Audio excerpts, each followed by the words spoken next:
Evangelio de nuestro Señor Jesucristo según San Mateo.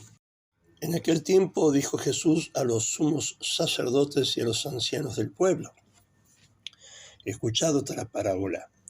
Había un propietario que plantó una viña, la rodeó con una cerca, cavó en ella un lagar, construyó la casa del guarda, la arrendó a unos labradores y se marchó de viaje. Llegando el tiempo de la vendimia, envió sus criados a los labradores para percibir los frutos que le correspondían. Pero los labradores, agarrando a los criados, apalearon a uno, mataron a otro y a otro lo apedrearon. Envió de nuevo otros criados más que la primera vez. Hicieron con ellos lo mismo. Por último les mandó a su hijo diciéndose: tendrán respeto a mi hijo. Pero los labradores, al ver al hijo, se dijeron: este es el heredero, venid, lo matamos y nos quedamos con su herencia. Y agarrándolo, lo empujaron fuera de la viña y lo mataron.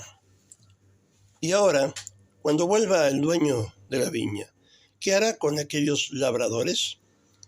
Ellos le contestaron: hará morir de mala muerte a esos malvados y arrendará la viña a otros labradores que le entreguen los frutos a sus tiempos. Y Jesús les dice: ¿no habéis leído nunca en la Escritura la piedra que desecharon los arquitectos es ahora la piedra angular? ¿Es el Señor quien lo ha hecho y ha sido un milagro patente? Por eso os digo que se os quitará a vosotros el reino de Dios y se dará un pueblo que produzca sus frutos. Los sumos sacerdotes y los fariseos, al oír sus parábolas, comprendieron que hablaba de ellos, y aunque buscaban echarle mano, temieron a la gente que lo tenía por profeta. Palabra del Señor. Al escuchar el terrible drama de esta parábola, el Señor nos advierte a no permanecer impávidos e indiferentes, porque lo que ocurrió en la parábola fue lo mismo que aconteció en la historia bíblica con el pueblo elegido judío y puede ocurrir también en nuestras vidas. Dice la parábola que el dueño de casa plantó una viña, la arrendó a unos viñadores y luego se fue lejos, dándoles el tiempo para que la trabajaran y rindieran sus frutos, pero ellos no solo no la trabajaron, sino que además, cuando vinieron los siervos que mandó el Señor para recoger los frutos a su tiempo, los golpearon y mataron. Luego mandó otros también y hicieron lo mismo. Después mandó a su hijo diciendo: a mi hijo respetarán.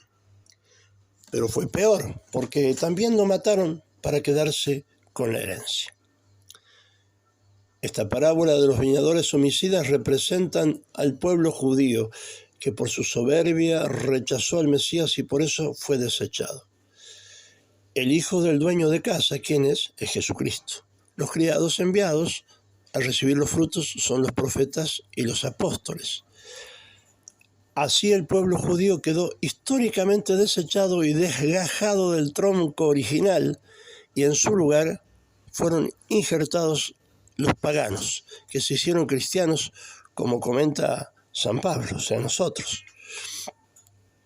Dos cosas fundamentales nos enseña esta parábola. En primer lugar, que Dios nos ha regalado un tiempo determinado en esta vida para que reflexionemos, nos arrepintamos de nuestros pecados y nos salvemos. Y en segundo lugar, para poder entrar en el cielo, debemos aprender a ser humildes, confesando nuestros pecados y haciendo penitencia. En primer lugar, entonces, Dios nos ha donado el tiempo determinado para que nos arrepintamos de nuestros pecados y nos salvemos. Dice la parábola que el dueño arrendó la viña a unos viñadores y se fue a otro país. Aquí Jesucristo alude a una parábola del profeta Isaías, donde explica el amor de Dios a su pueblo, que es su viña. Y dice así: mi amado tenía una viña en un collado muy fértil, la cavó y la despedregó la plantó de cepas escogidas y edificó en medio una torre y también un lagar y esperó que diese uvas, pero dio agraces, es decir, uvas amargas, silvestres. ¿Qué más había de hacer yo por mi viña? Continúa, que no lo hiciera, porque mientras esperaba que diese uvas, dio agraces.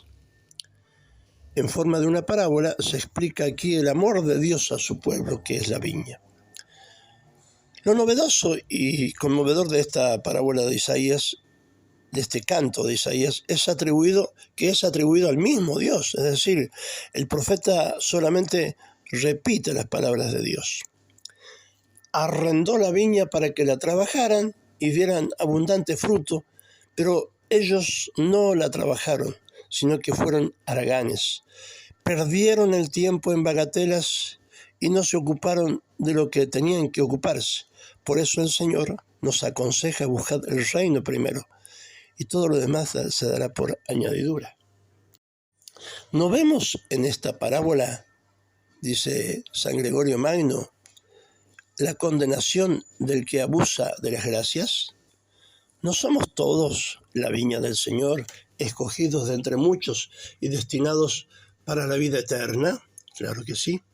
Por eso dice, los que hemos recibido más gracias que muchos otros, seremos también juzgados con mayor severidad.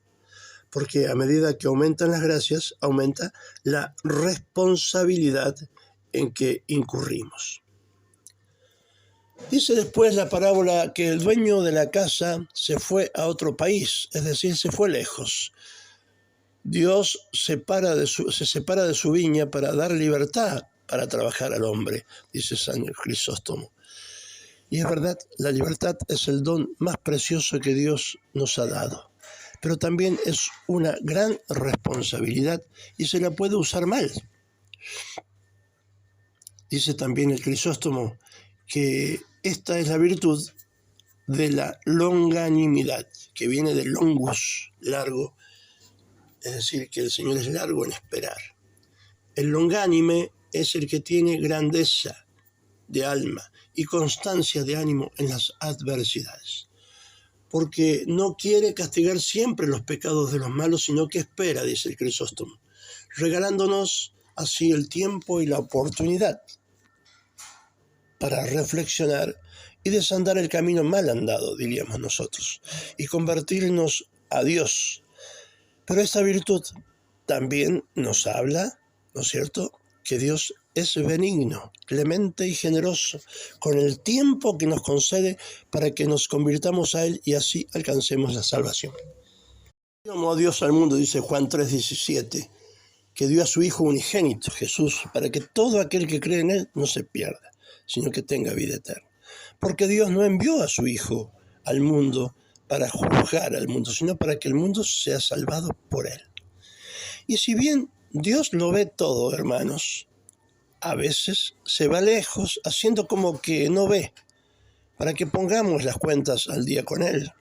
Nos da tiempo, nos da oportunidad. Y esto porque en el fondo Dios es amor y Dios nos ama. Por eso dice el mismo Dios por boca de Ezequiel: ¿acaso quiero yo la muerte del impío? Dice el Señor, Yahvé, no quiero más bien que vuelva de sus caminos y viva. Esta parábola, hermanos, es muy esperanzadora, ¿sí? Pero, sin embargo, también nos alerta de que no hay que abusar del tiempo que Dios nos da. El tiempo es oro, dicen los que quieren juntar dinero o honores o lo que sea. Pero no. Si aprovechamos bien el tiempo, ganamos el cielo y hasta al mismo Dios, que vale más que el oro. Porque ¿de qué le sirve al hombre ganar el mundo entero, dice Jesús, si pierde su alma?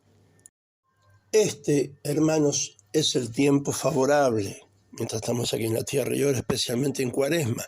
¿Para qué? Para conquistar nuestra salvación y sobre todo para agradar a Dios. Muchos dicen, más adelante voy a hacer una buena confesión. Estamos llenos de proyectos, ¿no?, que nunca cumplimos, pero nunca lo hacen hasta que llega la muerte y ya no hay más tiempo. Se acabó el tiempo de la misericordia y comienza el tiempo del juicio. o sea, el sin tiempo, ya no hay más tiempo. Pensamos en la eternidad, donde Cristo nos va a juzgar. Por eso decía San Agustín, teme a Dios que pasa y no vuelve. Teme la gracia de Dios que pasa y no vuelve. El Señor nos envía muchas gracias y así como envió a los judíos muchos profetas, el Señor nos puede enviar su gracia por la mañana, al mediodía, al atardecer o en medio de la noche. Cada gracia es irrepetible, no vuelve en una segunda oportunidad. En el seminario, me acuerdo en los primeros tiempos que había incluso muchas vocaciones, cuando pasaba la bandeja con las milanesas, había que aprovechar y pincharlas porque no había una segunda vuelta. Si no pinchabas la milanesa, ya que te quedabas sin ella.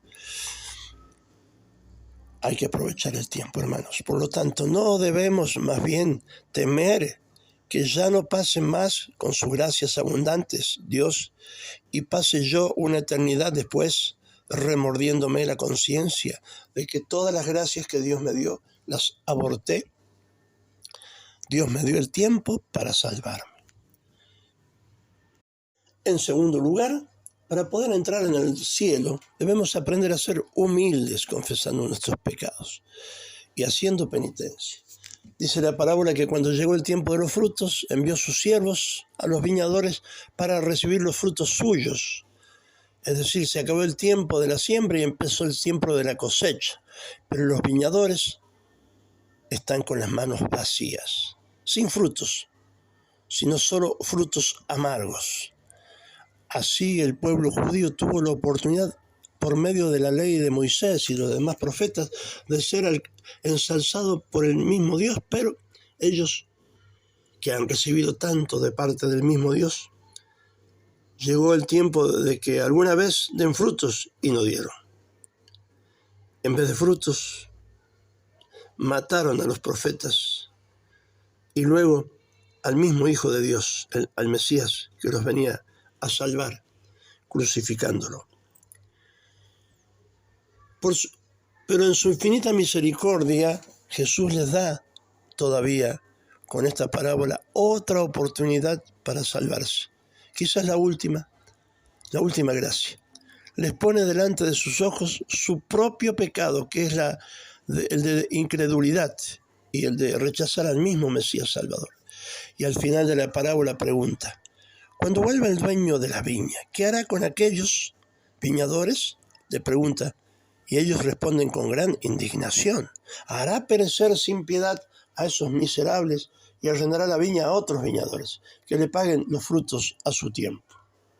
Aquí Jesús toma el bisturí como santo médico del alma que es y corta lo que más duele, el orgullo, y les pone delante de sus ojos su propio pecado, diciéndoles primero que la piedra que ellos, los arquitectos, han desechado, ha venido a ser la piedra angular, o sea, Cristo.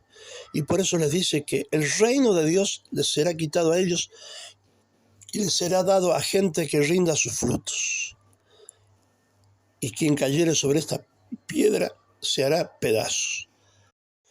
Ante esta evidencia, los sumos sacerdotes y fariseos, en vez de humillarse ante el Señor, reconociendo su horrible pecado, llenos de soberbia luciferina, se agrandan más en su orgullo y crecen más en deseos de prenderlo a Jesús y matarlo. Pero la multitud, por ahora, no se los permite. ¿Qué diferencia también con el rey David? Él también cometió un horrible pecado. Tomó a Betsabé, mujer de Urías, como mujer suya. Y luego mandando poner a Urías en la parte más hostil de la guerra para que muera. Él, que era su más fiel capitán. Y cuando Dios, entonces, a través del profeta Natán, le mostró con una parábola un pecado parecido de otra persona, se irritó fuertemente David contra el hombre de la parábola y dijo a Natán, vive Yahvé, que el hombre que ha hecho esto es digno de muerte. Entonces le dijo Natán, ese hombre eres tú. David, bajando su cabeza y reconociendo su pecado, dijo: he pecado contra Yahvé, mi Dios. Y por eso es que escribirá después en sus salmos tan hermosamente: contra ti, solo pequé, haciendo lo que es malo ante tus ojos. Salmo 54. David hizo penitencia toda su vida y por eso llegó a ser un gran santo. Hermanos, no hay pecado que cualquier hombre cometa que yo no pueda cometer, decía San Agustín, este gran santo también, humildemente. Le pidamos a la Madre de Dios que aprovechemos el tiempo para convertirnos al Señor y sobre todo este tiempo. Y además que aprendamos a atravesar esa barrera tan difícil de la soberbia y entrar en la humildad para poder ser levantados por Dios al cielo. Se lo pedimos a María Santísima en este tiempo de Cuaresma, esta inmensa gracia. Ave María Purísima.